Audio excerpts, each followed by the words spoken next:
Patrick Cooch from the Carlton Footy Club. You listen to the Coaches Panel. James Walker here from the Brisbane Lions. Jason Johannesson from the Western Bulldogs. Luke Parker here from the Sydney Swans. It's Rory Sloane here from the Adelaide Crows, and you're listening to the Coaches Panel. Max Gorn, Melbourne Football Club. This is Nat Fyfe from the Fremantle Footy Club, and you're listening to the Coaches Panel. Hey friends, you got MJ from the Coaches Panel. Round 9 is complete. And why does that matter? Well, if you play Ultimate Footy, it's time to look at a brand new bunch of DPP editions. They do it after round 3, 6, 9 and 12. They unveil a whole bunch of new dual position allocations. We've got 14 new players that have picked up an additional position. To talk through every single one of them, our draft expert, Jimmy. Hello, mate. How are you? I'm not sure about this expert tag you're throwing around, but I'm doing all right, mate. Mate, if you can't be it, say you've got it. So I'll fake it till I get there, eh? Go full Brendan Gale and say it, and eventually it'll happen. That's it. 10-year plan. Here we go. That's it. 10-year plan to be a good keeper league coach. That's it. I think you've got yourself covered on that. All right, we've got 14 new players, and every position there's at least one new gain. And I think there's 3 out of the 14 that are very relevant across all drafting styles and customizations. But depending on what you play in terms of depth, Dynasty League, Keeper League, there's something like let's go right to the back line, and probably the biggest back gain in terms of what they're delivering on a points level for us. Aaron Hall is added back status. He, along with Jack Zeeble, who got it after round 3, are having unbelievable seasons, both of them. He does become a top-tier back option for us, but it's probably not the part of the ground you need to put him on field, is it, Jimmy? No, most coaches, I think, are struggling a little more in the forward line than the back line these days. It certainly feels like there's a lot more depth down back, but if you happen to be loaded in forwards and you needed a little bit of room to shuffle to the back line, then it's certainly a very handy thing. I mean, you say they're having phenomenal seasons. We're talking strictly from a point scoring point of view. Yeah, totally. Yes, and it's interesting that that type of role they've got, just junking up across, playing kick to kick across the back line, or at least trying to when they can kick straight, is they're certainly racking up those points. And yeah, that's for one reason or another, North are persisting with that, and it's working out quite well for those who own them. Yeah, it's fantastic. In games that North Melbourne think they can win, they're probably hesitating a little bit more on that. We saw that on the weekend against Hawthorn, where they weren't as possession retention heavy. But for Aaron Hall, who's a little bit more of the aggressor out of he and Zeeble, I think his scoring's going to be there and thereabouts. I think so too. Yeah, and he's got that ceiling when he does get on, he can go huge, and and we've seen that, and it's not necessarily dependent on that junky backline role either. That he's back in his Gold Coast days for a while, he was scoring very, very nicely as a midfielder too. So it's only when he gets jammed in a forward pocket that we have to worry about him from a scoring point of view. And thankfully, one way or another, North are not using him in that sort of a fashion. No, so they're not. Happy days for those who own him. Happy days for his owners. Again, the huge win isn't that you can now select him as a back, but it might give you some flexibility, and we'll talk about the importance of flexibility when we get to our centres in just a moment. James Stewart adds back status. Look, he's playing a role for the Bombers, it's probably safe to say, Jimmy, but it's not a translating to a scoring for Ultimate Footy coaches, is it? No, he's not hugely relevant, I would have thought, but in a particularly deep league, I suppose, if you're really desperate, he's a handy... No, he's not. He's not. He's played 3 games. I'm giving him a little bit of credit. But we're trying. No. We always like to be the positive people in the fantasy community, but when you've played 3 games and your top score is 43 in a uncustomized league of scoring, there is not a chance in the world you should be going anywhere near him. Another gain in the back status, forward eligible, now also picking up the back status, is a former Sandful Adelaide Crow, now Gold Coast Sun forward, now adding back. I'm talking about Jai Farrar. Look, he looked good in the first 2 weeks, didn't he, Jimmy? Scores of 86 and 74. It looked as if, we've got something here to kind of look at. However, since round 7, he's only had the one score over 50.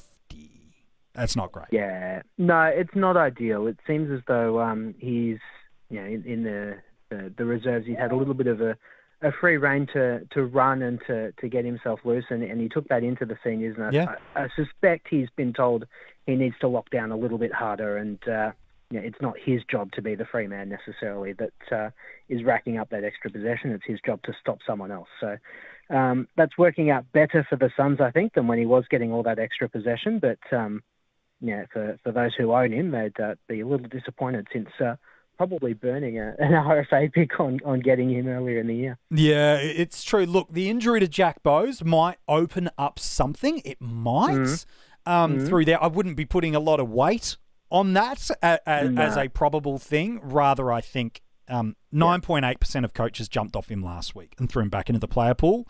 I think another 50, even with the DPP, I think a similar trend is going to happen. So yeah, I'd expect so. Yeah, look, for me, it's absolutely not really a value pickup. The Kangaroo Atu. No, but with him, before you move on, if you are in a keeper league with a high number of keepers, that's it, very deep, yes, but or a rebuilding side, and you feel like you need to get some of those younger ones. It does give a pretty good indication that he's one that you'd be carrying forward as a defender next year rather than anything else. Yeah, no, fair enough too. All right, the Kangaroo Atu, that we will not attempt to butcher his surname. He's a forward eligible, has also picked up back status, former Magpie.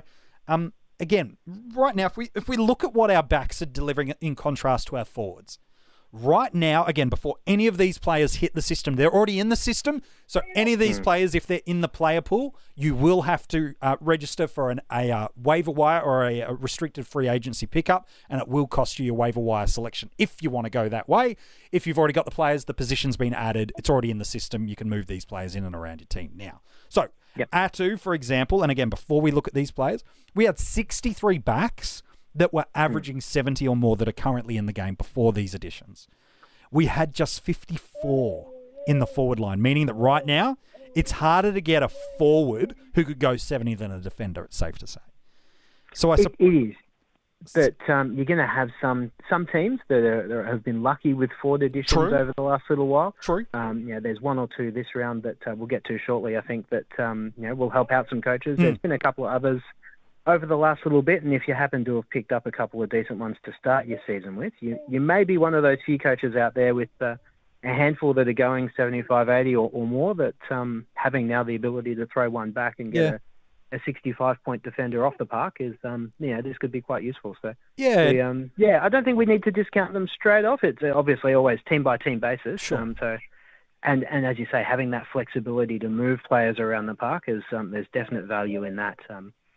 And even if it doesn't help you so much, there might be other coaches out there that you can now flog him off in a trade where you wouldn't have got anything for him before. Yeah, look, that's true. He's currently in 9% of teams, so this DPP is not going to add... If you were already on him, this is just extra versatility and flexibility. If you're in the other 91% of leagues that haven't picked him up for whatever reason, this DPP gain's not probably added much more to you around why you should go pick him up. Again, forwards, we're struggling weekly to get a comfortable, and again, I think he's only going 70 plus in one game, but he's closer to doing that than some of these other guys that we've got.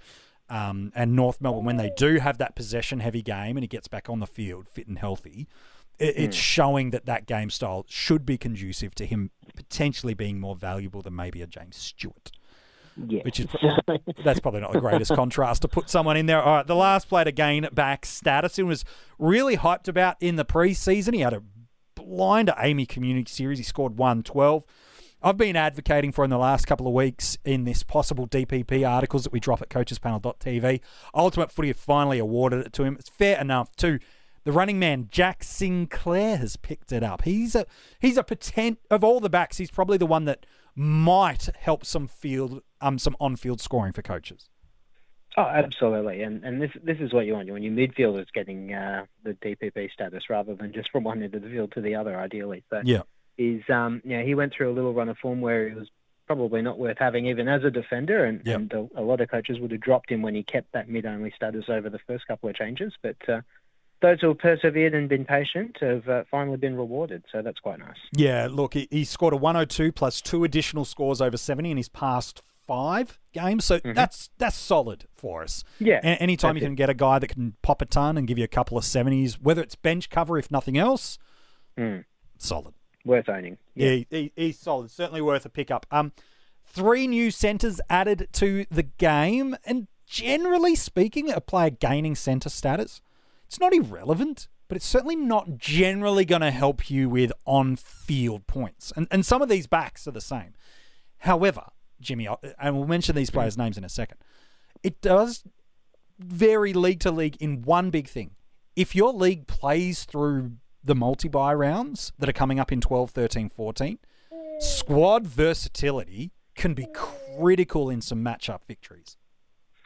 Oh, absolutely, it can, and just because you've only got so many players per week that you need to fill your field with, and being able to throw those guys into your midfield when necessary is certainly going to go a long way to helping you with that.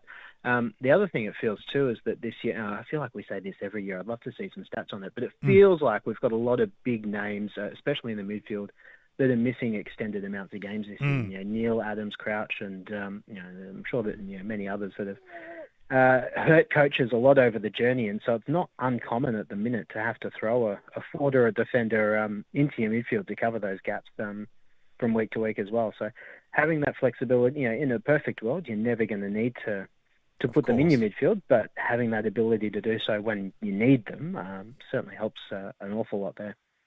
I think so. Look, there are three players that have picked up centre status. We don't need to spend a lot of time on them because of the caveat that we've just made through there. But Port Adelaide's Dan Houston, Collingwood's Jack Crisp, Liam Baker's from Richmond. Baker, sorry, not Baker's. Baker probably might be the surprising one for some, but because he was clearly playing last week against the Giants. But it has been building some of that midfield time given the catastrophic amount of injuries that have hit the Richmond midfield. Oh, absolutely. And he's one that they've thrown all over the park. He's a handy Mr. Fix-It from that point of view, that he can play that back pocket. He can play forward. He can play in the mid. So I'm quite sure he was a fairly good midfielder. Yeah, he was. As well. So he's got that about him, and just that little bit of an X factor sort of player. So he's not going to score 110 odd every week by any stretch of the imagination. But certainly for the next couple of weeks, he's got potential to have that role and therefore that ceiling, which could be helpful. So happy days again. You're more likely to pick him in your back line than in the midfield, but totally to have that option when you need it. Yeah, I think the other thing that I'll mention, and I think we've spoken about this before too, with these players that get added centre, what it does mean is that these players now can't get added forward or added back if they didn't have that later in the year. They have a maximum of 2 positions. Yep. So if Liam Baker goes and spends the rest of the year on the half-forward line, he's still going to be a back mid only. Correct.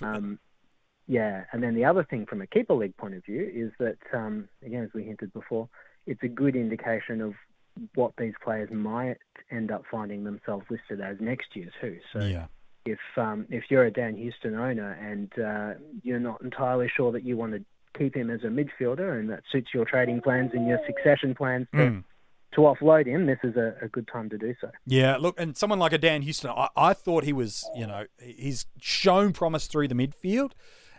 He's a nice little pick, but you're right. With Ultimate Footy, in contrast to other drafting platforms, no knocking them, but Ultimate Footy does have a higher threshold of positional percentage, generally around that 70%, give or take a little bit through there. So you're right. When guys at Ultimate Footy, when they do award a DPP, they believe they've seen a seismic shift, and that their trends and numbers and whatever the potions that they choose to make a decision, whatever it is that gets it through there, we don't get to decide. We just get to tell you what it is. But that is certainly something to factor in through there. All right, we've got one ruck added. There are 3 reasons. One is beneficial. Here are my 3 reasons why you should be picking up Caleb Daniel. Brace yourself, Jimmy. Number 1, your name is Caleb Daniel and you'd like to own yourself. That's number 1. Number 2, as a coach, you're intentionally tanking your league results to benefit either your future draft positions or to annoy a fellow opposition league coach by throwing a matchup a la LA Clippers style in the NBA recently. Or probably the 3rd. You're in a customized league that means you play 2 rucks on field plus bench cover, and anybody that's a ruck that plays in a game, you need them as saving a donut. That would be really that one is the only real reason you're going near Caleb Graham. I was going to say, you said Caleb Daniel there at first, and I thought you were joking that they had awarded Caleb Daniel ruck status. That would be impressive. Player in the league as a seismic shift in his role. I'm like, what the hell are you? I need more coffee. Right. That's what I need. Caleb Graham, not Daniel. Come on, MJ. Graham. Sort it out. Oh, fantastic. Very good. Who are our forwards? All right, let's go to the forwards. All right, probably the biggest addition. And you can read the article of all these players at coachespanel.tv. They're already hit the system in Ultimate Footy now. So if you're an owner of these players, start making those moves in your league. Probably the biggest move is Lachie Hunter. He's picked up forward eligibility, both by name value, but also in terms of where coaches picked him. This is finally giving coaches some reward. His ADP in the preseason on draft day was 39. So that's a high pick. Mm-hmm. He's historically been a pretty safe 90 to 105 guy with the odd ceiling popper most games. He's averaging in the low 80s at the moment. Coming off a broken hand, so he should be back either this week or next. That'll help coaches. This is the big in, because now he goes from maybe your you probably picked him as your M2 or M3 at that position. He's been performing like an M6, maybe even a bench cover if you've got a really deep centre line. Now, all of a sudden, you're probably getting an F1 or F2 in most leagues. Yeah, this is a very, very handy one. And we did see this foreshadowed a little bit with some of the other draft platforms giving him that forward status already, which would have had owners excitedly awaiting news that it was going to carry through here as well. And as you say, well rewarded now that it has. So he's hopefully going to see an increase in form anyway, but the way that Dogs midfield is stacked at the minute, he's just hasn't got quite the opportunity that he has had in previous years. So still a very, very handy player to own and a very handy addition for those who have got him. And it obviously, of course, pushes his trade value up significantly now as well compared to what it was yesterday. Well, that's true. 24 hours ago, he was an injured, underperforming centre. Now, he could be a coach's best forward on the field and gets rid of that struggling 60 to 65 that you might have had to just cop every week. Now you're making potentially a 15 to 30 point upgrade every week, especially if you've got some decent coverage coming through the centre line. So it's not a bad strategy, is it, Jimmy, to maybe either trade in or trade around him where you can to really be able to maximise that pointage? Oh, absolutely, because it's all well and good for your midfielders to get dual position, but if you don't have the bench cover mids to come in that are better than your bottom forward or your bottom defender, you're not really gaining anything just by shifting them for the sake of shifting them. So having that extra flexibility is one thing, but using your trading platform to get around that and finding a coach that can help you if you can help them, that's the way to get through it here. I think an interesting one in seasonal leagues, it's a huge boom for coaches, especially it's spent such a big in a keeper league, barring something drastic happening for the back end of the year, which Beveridge is known to make some significant changes. Based on current role, he'll be a forward only, in my eyes, in 2022. So that does add some value in keeper leagues. If you're looking to sell him and you're out of contention this year, conversely, if you're trying to rebuild for future years and it can be a little bit astute, he's still a young enough sort of player. So he's got some real value in keeper leagues too, because I think he holds forward status into next year. Yeah, I'd expect so. So it's going to be similar to what we saw with Dunkley coming into this year in some ways. And knowing that Hunter's going to be a forward next year, that value is very significant. Yeah, I agree. Final couple of forwards to look through. Callum Archie, the former Sun, now Lion, from his 8 games in 2021. He's added forward, by the way. He scored over 50 in just 2 of these games. Pass? Yeah. Not hugely relevant at this point. I'm still an Archie believer in the longer run. I think he'll develop into a very fine player. I'm not sure what his scoring is going to look like in terms of this particular format, but it's there. All right, you're an Archie truther, like I've been a Josh Kelly truther for most of this year. I wouldn't compare the two. Okay, good. Okay, good. Just wanted to be clear about that. For our own benefits, that's the case. Yes. While we're in a topic of players we're probably not looking at too seriously, Chris Burgess. He spent a little bit of time in the ruck, but to be fair, it's actually been more as a key forward with the odd relief ruck. Just the one score over 70, and that was the game where he got a hold of the Crows as a forward and then had to ruck a little bit with Wits going down. But just one score over 60 all year. Is it as simple as Archie? Is it just pass and move on? Yeah, I think so. Okay, great. Last two to go. One very relevant, I think, for keeper leagues. Maybe I'm being a deep keeper leagues. And the other relevant in every league right now. Sam Berry, the Adelaide Crows centre, is now picked up forward status. He offers something to that Crows side that they've kind of lacked for a while. Not so much speed, but definitely that defensive intent and tackle pressure. That seems to be his bread and butter, doesn't it, Jimmy? Yeah, very much so. So, long term, agreed. He's a very good option to try and get a hold of if you can cheaply, for sure. Yeah, look, right now, he's averaging, rounding it up, is 50. Building his game, and he's scoring a lot through the tackles, averaging 5.3, which for a guy that's not even played 10 games is elite start to your career. But again, you're right. Keeper leagues, that addition of forward status, I think he holds that into next year too. That'll add some currency at the trade table, or depending on what forwards we do and don't get next year. Go and stash him if you can afford him on your keeper lists. It all depends, like anything with keepers, how many you have to hold over and keep. If it's just 7 to 8, he's not going to make it. But if you're getting to keep 20, 25, depending on the lists, do you have rookie spots available? All those variables, that's when it comes into it. Yeah, absolutely. All right. I cut you off, but that's fine. Probably one last one, and probably if we were to rank the three big inclusions, he's probably number 2 in my eyes behind Lockie Hunter, who's the big gain. Yep. Sean Higgins, formerly of the Bulldogs and Kangaroos, now at the nursing home at Cardinia Park. He's a pretty helpful one, especially with the lack of forwards. Over the past 2 weeks since returning from injury, he's gone 78 and 85. He moves probably as a bench cover centre now to a legitimate on-field forward for you. Yeah, absolutely. No, very handy addition in that one.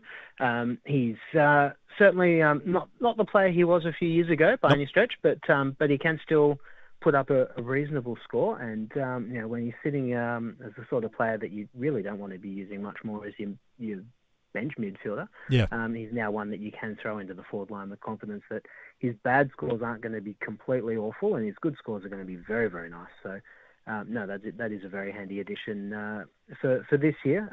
From a keeper point of view, you're probably not keeping him next year even if he does play. But for the next half of the season, very nice addition for those who have got him. And you're right. And even in a keeper league, if you're a side that's out of contention, he's going to give you now maximum currency at the trade table. Yeah. Equally, if you're in contention, he's the kind of player to look at going and picking up, because to get a forward that looks like a safe 70-75 most weeks and can pop the odd ton, he's in a good team, and if the Cats dominate and own possession like we know they can, he's got as good an opportunity to score you a 90 as most forwards we have this year.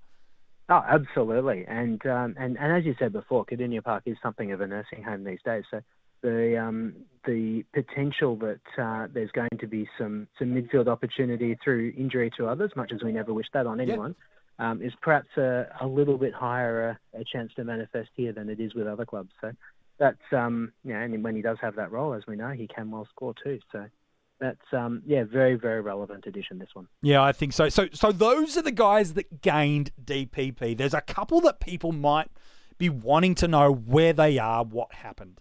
For me, there are a couple that I would have thought were pretty close. Mm-hmm. One of them being Zach Tui for Geelong. Yeah. I thought he's done enough, but obviously in the eyes of Ultimate Footy, it's wait another couple of weeks to see, because he's taken a lot more kick-ins over these past month or so than he did over the first 4 weeks of the year. Yeah, I think that's one that surprised a lot of us when he didn't have it to start the year, let alone to have got it back as we've gone. He has pushed up to the wing a lot over the last little while, which I guess is why they gave him that mid-only status. Midfielder Zach Tui doesn't sound quite as right as defender Zach Tui, just quietly on the on the vocal test, but I think that's didn't get it this time, but in the current role he's got, surely next time is likely. You've then got all your Farrell Brandon Ellis fans, every single change that are commanding for him. It's not. He's not a defender. He is a genuine wing as there ever is. He floats back, but that's just the it's the seagull stamina that he's got. It is seagull is another way to put it. I was going. You're going positive. Sorry, we're staying in the positive lane. I just called all his fans feral. So it's not entirely positive. But look, he's a winger. He uses that endurance he's got, which is absolutely elite, to run all over the park. And a lot of the time that is to a kick behind the ball, so he's there at the outlets, but he's not there as a defender, and he's not lining up in the back line. He's very much a midfield type. So I agree. I don't think we're going to see happen at all. No, I don't. Maybe the Bose injury pushes him back. Maybe. But it has to be pretty substantial. So for me, I agree. He's a pure wingman. It's what he is. He's staying there. I think they probably could have given, speaking of wingers, Jack Lukosius, probably could have picked up centre status. Kind of doesn't help you, but it's there. Harry Schonberg from the Crows, pretty similar. Still spending some time forward, but more on the wing and the odd CBA. So I think, again, that's trending towards him being a centre longer term, both for Adelaide and for fantasy coaches. The one others probably were hoping to see gain as a big forward addition was Jack Billings. I think a few would have hoped for it. And I reckon if Ultimate Footy had pulled the trigger after round 6 on Hunter, they should have also pulled it on Billings. Because I think at that time the data would have probably had him in comparable forward roles at the same time. But definitely over the last 3 weeks, Billings has played a lot more wing than probably the first 6 weeks. I think if they'd called it at week 6, I would have gone, that's fair. But to do it after round 9, Hunter's clearly been forward. Billings, like you watch his past 2 games, he's being Brandon Ellis. He's just up and down across the wing. So, it was round 6 or bust for owners. And unfortunately for owners, if he didn't get it 6, there's nothing I've seen in the past 3 weeks that would validate it. No, I would agree with that. There's a few of those types that seem to be perpetually almost, but not quite there. And people look at the Hunter call, and then they'll cite that Dusty's a forward and Danger's a forward, and why not Petrarca, or why not Fife, or why not Billings? And I think the fact of the matter is that there is a fine line between being a mid forward versus a forward mid, so to speak, and rightly or wrongly, they're seen on one side compared to the other. And Billings certainly recently has been much more a wing than a forward, I'd agree. Yeah, and look, again, Ultimate Footy, it's about the 70% role change they're looking for, which, given time on ground, is basically a complete role adjustment. So these guys that you're talking about, like the Fifes and Petrarcas, are they playing forward? Yeah, they are playing forward. But is it as their predominant new role? No. Go back and watch the game. Look at how much time they're spending starting at stoppage at centre bounces, playing higher up the ground. You just can't give it to those guys. Now, I think in 12 months' time or 8 months' time, once the 2022 positions come out, I think Fife probably will be a mid-forward next year because of its champion data making that decision. Even a Petrarca, it wouldn't shock me because they generally need champion data about a 35% role in that area split. A little different if it's 35, 35, 35. Again, I know that's not proper maths anyway, but then they'll probably only give it to one. If it's a clear 3 split, they'll just give it to the mids and away you go. So I think Fife's more likely to gain forward at the end of the year, barring 100% shift in these next 3 weeks, which I don't think will happen. No, it seems unlikely. And the thing with Fife too is it really only takes one game for him to go back into the mids and get 30 touches again. And it blows it. That's it. It completely ruins any chance he had of getting it. So that's those sort of types. And I mean, even then, if you own a Billings or a Petrarca or a Fife or any of these types, you're quite sure that you're happy having them in your midfield anyway. You've got a player who's putting up some pretty nice scores for you. You can't complain too much. Yeah, I think so too. Is there any other players for you, Jimmy, that you thought were close or were hoping to see pick it up? The only other one is not really relevant to single season leagues at all, and that's Xavier O'Hallahan at Giants. He's from a keeper league point of view, he's another one that I've got a little eye on that I think might turn out to be pretty okay in the next few years. I thought he was a good chance to be a forward eligible player as of today, but it's of no real concern whether he gets it or not. You're not putting him on field this year anyway. So. No, it's true. Maybe Kane Turner from North Melbourne getting centre. He's playing some tagging roles through the midfield. So, but again, if you were keen on him, you're playing him as not as a centre, as a forward. So, if you're excited about him, the lack of centre doesn't help or hurt you at all. No, exactly right. So, I am a fan this year that, the Ultimate Footy are at least giving us a few more options than they have in previous years, where it's only been 5 or 6 additional players each time. So I'm happy to see a wider range of them, and I'm also quite happy to see them being a little more conservative on those big names. I think if they give everybody a dual position for the sake of it, and you end up with Allison, Fife, and Petrarca and everyone else, you don't have any midfielders left anyway, for one. But it does alter the game too much, I think, to give it to too many. So. I think so. They normally are anything of a substantial scoring percentage or perceived name based on ADP. It's generally closer to the 6 weeks of data trend rather than the average 3, which is the minimum they need. So I agree. I think for the most part... it's the right call. Yeah. I think for the most part they've had a pretty good year. There's still a couple I think they could add that we've already talked about in this episode. But look, for the most part, I think they've done a pretty solid job across the year. All right, mate. I appreciate your thoughts. We'll chat to you in another 3 rounds' time. Round 12 DPPs when they land. Good stuff. Thanks, MJ. Absolute pleasure. If you want to go read the article and my thoughts on these editions, you can go and read them at coachespanel.tv. Of course, if you're loving what you get from the Coaches Panel's draft coverage, you get Jordox with the player pickups every single week, or if you play some of the other salary cap formats of the game, we do cover those formats for you as well. All the links for that and all of the content you need you can find at coachespanel.tv. Until next time, friends, well, we'll chat to you real soon.